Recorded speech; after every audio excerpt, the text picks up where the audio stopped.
Hey guys, welcome to Hope Resurrected Podcast. We're going to start on Genesis 27 tonight. So if you give me 1 minute, I'm just going to set this up and then we're going to begin. So, all right, here we go.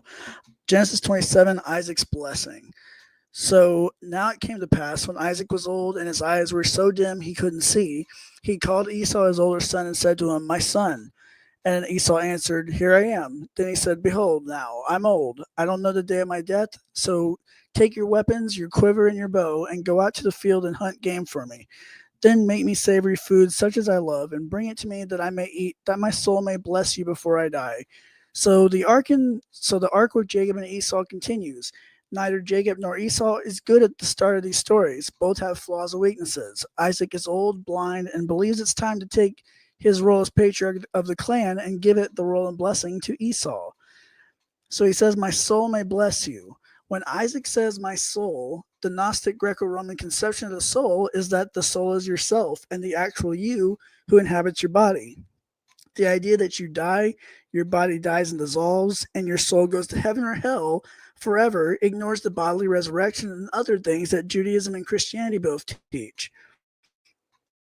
And Isaac goes against this notion by saying, "My soul may bless you." Because if he's referring to his soul, who is it that is talking? The psalmist also says, "Bless the Lord, O my soul."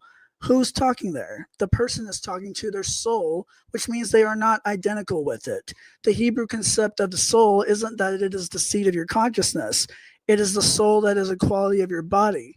The Torah sees it not as a body and a soul put together, but as you are an animated body that's alive as opposed to an inanimate body like a rock.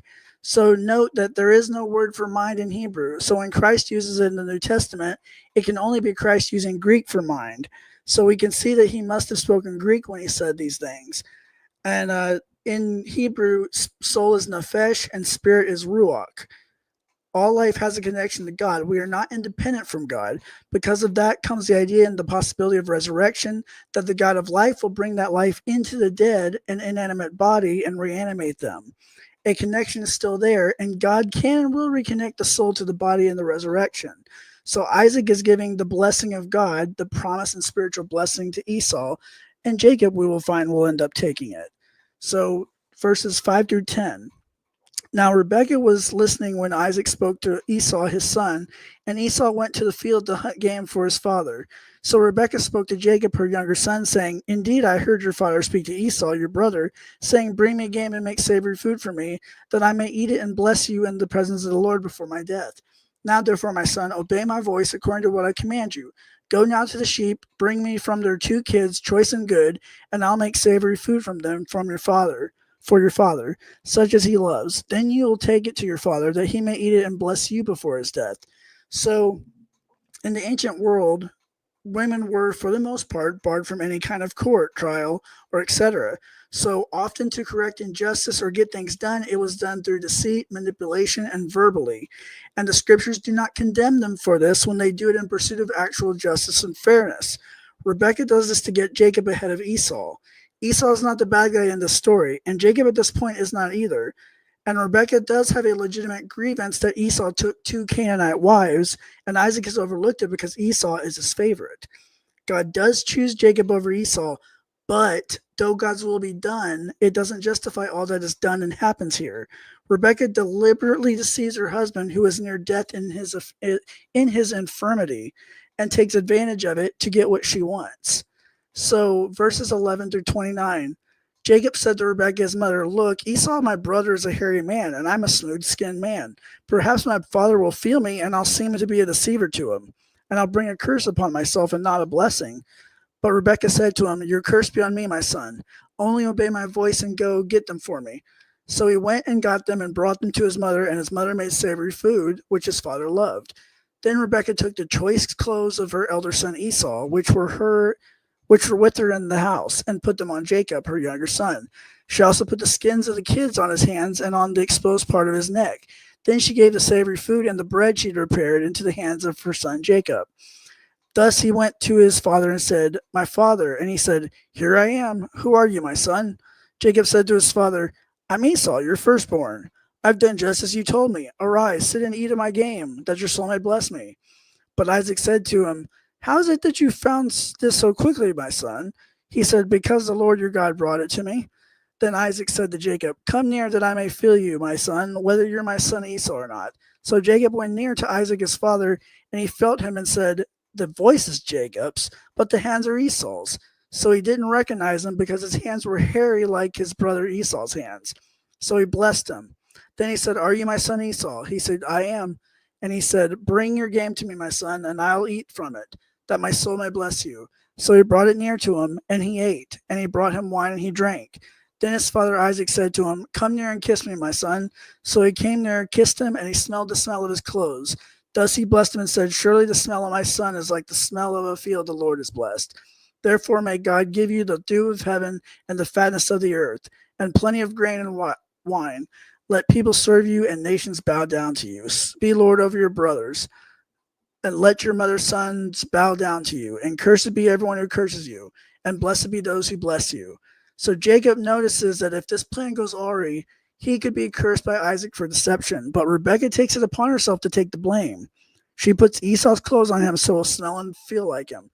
She's done this and well thought out, and it's premeditated. So Jacob goes in, talks to Isaac. Jacob lies that God gave him venison because Esau has gotten here way too fast. And now Isaac is suspicious that this is Jacob pulling a fast one. So Jacob lies again that he's Esau.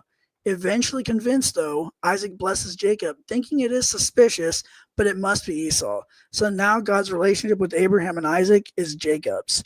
There seems to be it seems like a superficialness of Isaac's relationship with Esau, if you read it.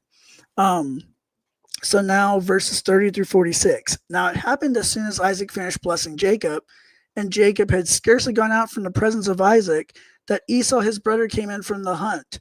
He also had made savory food and brought it to his father and said to him, "Let my father arise and eat of his son's game, that your soul may bless me."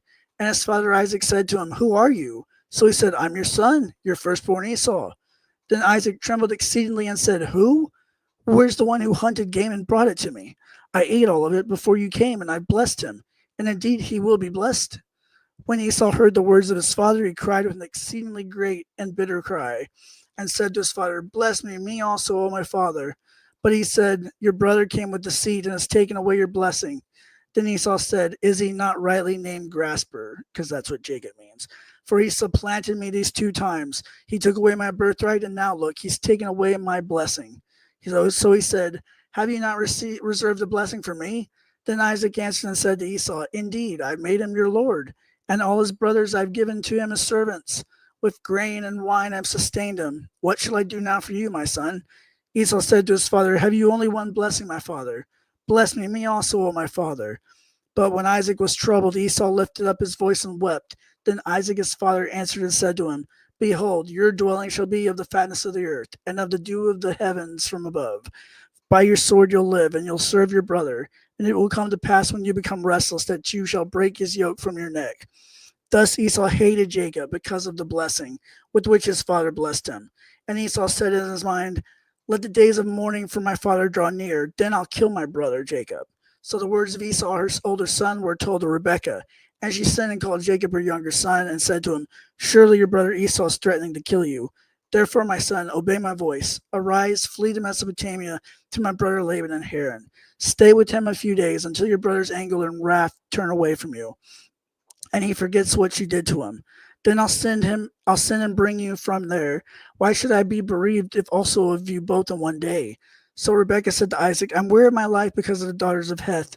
If Jacob takes a wife from the daughters of this land, what good will my life be to me?" So Esau returns, and Isaac gets confused because he thought he just blessed Esau.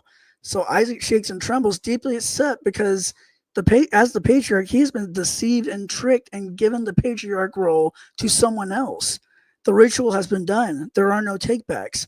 And this is important in regard to understand sacramental theology as well. You cannot undo or redo a baptism. For example, Isaac realizes it was Jacob. Esau rightfully gets upset. Jacob assumes Esau will murder him and clearly realizes he has wronged his brother. If the role was reversed, Jacob, it tells us, would want to kill Esau as well. Esau's reaction is one of sorrow and sadness at first, because he may have taken the blessing and birthright a bit flippantly than he should, but he does know it has a value to it. It's not that Esau doesn't care about God or has no relationship with him. It's that he's young, a bit ignorant, a bit reckless. Esau's not just upset for himself either and what he's lost. He's upset for his father Isaac also. His father is upset. He's been tricked and humiliated by his own brother and his son. So Esau has been tricked as a brother, and it's sad. So sorry, Calvinist, but Esau is not bad or evil. He's a flawed and sinful human being, as is Jacob. But here in chapter 27, Jacob, what he did to his father Isaac is actually punishable by death in Torah. Dishonoring your father in this humiliating way was punishable by death by stoning later in Torah. It was a very bad thing. This is almost usurpation and rebellion. This is a much more serious thing in Torah than anything Esau has done so far here. So Isaac also will act prophetically, though, because he gives prophecy about Esau's descendants, not just him individually. Like, this is not him individually that's being given this promise. It's his descendants. So it says nations, Abrahamites will be descended from you. Jacob gets this singular blessing, but Esau, like Ishmael before with Abraham, got the general blessing. So prophetically, Isaac is saying Edom will be a vassal state to Israel, and one day they will revolt against Israel. That singular blessing is the conduit through which the broader blessing flows to everyone. So Christ will do this, blessing everyone. And this is what Romans 9 is about. Esau is angry and wants to kill Jacob, but after Isaac dies. So news gets back to Rebekah, and she hatches a plan to send Jacob off to Laban, her brother. So she takes she takes Esau's threat as till he forgets, thinking it'll all blow over in a few days. So on his deathbed, Rebekah is telling Isaac that she hates her daughters-in-law and wants Isaac to send Jacob off like Abraham did, for Isaac to get a wife, sort of, so they can send him off to Laban. Jacob, we will see, shall get a little quote-unquote karma from Laban later, who is going to trick him too. And we'll find out later, Isaac is not really on his deathbed, but he does feel like, it's time to give up his role, and he does give up his role as patriarch. So anyways, so the next one we're going to do later is going to be Genesis 28, Jacob's ziggurat. So we'll do that in the next one. And hope you enjoyed this one. And if you enjoyed it, hit like, subscribe, and sub. So thank you. God bless. And we'll see you next time.